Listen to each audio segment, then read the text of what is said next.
Сәлеметсіңдер ме достар, математика 1 сынып 128 сабақ.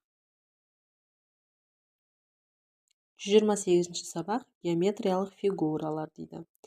Бірінші тапсырма: көркем гимнастика сабағы үшін әртүрлі құралдар керек.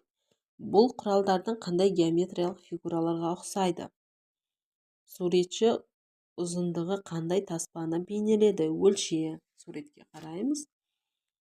Таспаларды өлшейміз. Қолымызға линейкамызды алып, таспаларды өлшейміз. Жасыл таспа бізде 8 см, қызыл таспа бізде 6 см екен, ал көк таспа бізде 10 см екен.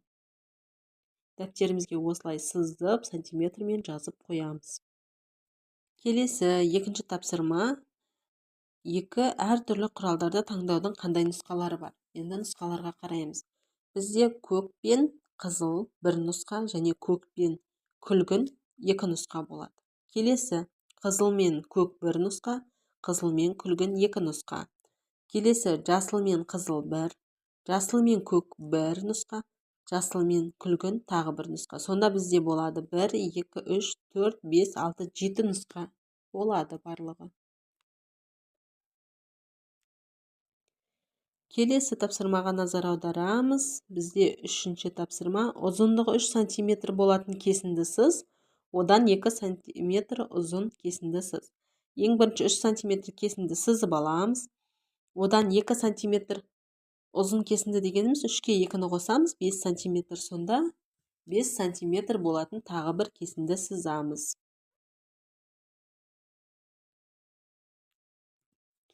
Келесі төртінші тапсырма: есепті шығар. Марат 8 дециметр ұзындыққа, ал сырым одан 2 дециметр алысқа секірді. Сырым қандай ұзындыққа секірді? Есептің шартын құрайық. Марат 8 дециметр, сырым 2 дециметр алысқа. Шешуі: 8-ге 2 дециметрді қосқанда 10 дециметр. Жауабы сырым. Сонда 10 дециметр ұзаққа секірді. Келесі тапсырмаға назар аударамыз. 5-ші тапсырма: балалар фигуралардан аппликация жасады.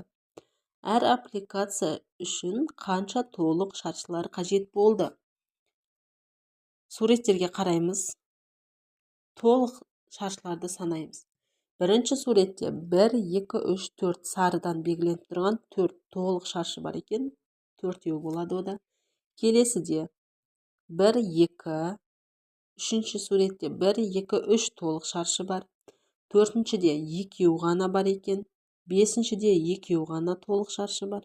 Алтыншыда ода да 2 толық шаршы бар екен. Мен бүгінгі сабақ аяқталды. Сабақ ұнаса, түсінікті болса, лайк басып, тіркеліп, қолдап кетейік.